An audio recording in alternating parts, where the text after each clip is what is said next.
Emptiness? Sometimes I'm a little too comfortable.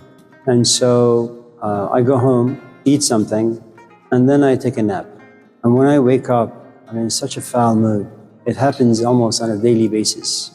I feel as if my life has turned upside down. I can't connect to anything. I look at my kids and I say, why are they here? I look at my wife and I say, why I'm here. I look at my home and I say, I feel so homeless.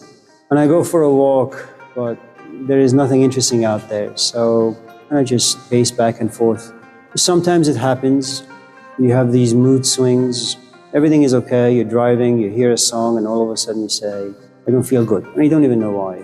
It's what we call being snatched. It's in Arabic we call ahl jazabeh, that something just pulls you up and you look down and you realize that nothing down here is meaningful. Sometimes you suck the marrow out of life, as Emerson would say, that you like this music group and they have this really wonderful song and you listen to it over and over and over again and all these emotions come up.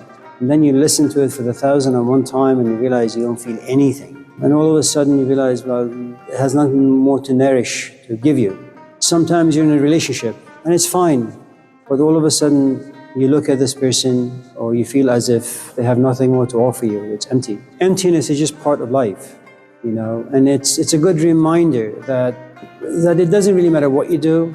It doesn't matter who you are.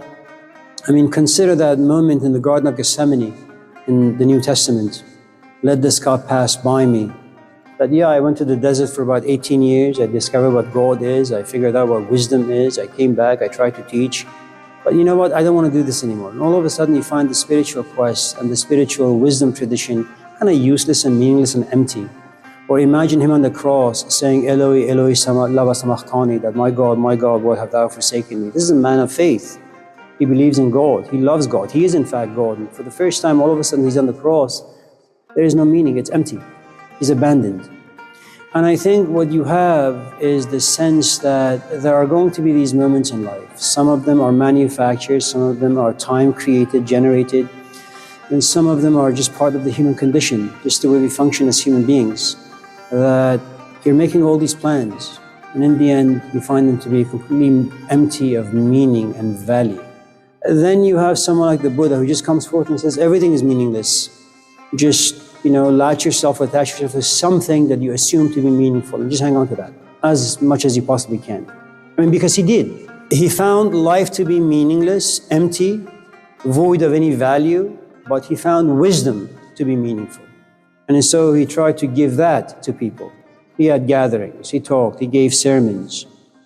I mean, it's kind of like there are 8 billion people on this planet and you choose to go out with one guy. I mean, you happen to love that guy. And you're devoted, invested in that one relationship. But what are you saying to all these other people? That they're meaningless to you? I mean, I'm not talking about moments of temptation. I'm saying overall, when you find yourself devoted to the relationship, you say, well, all things out there are useless. I just want this one thing. I mean, I've been in this business for about 30 years. And now I think about retirement more and more and more often. What does that say? I find the classroom a bit more empty. I find ideas a bit more empty. I find my own interaction, my own voice, a source of agitation. That's how it happens. But these are difficult moments to be in because from the moment you're born, you're always so engaged and so active because that's what boredom does. It removes everything and you just sit there and there is nothing to hang on to. And so you try to find something to distract yourself with.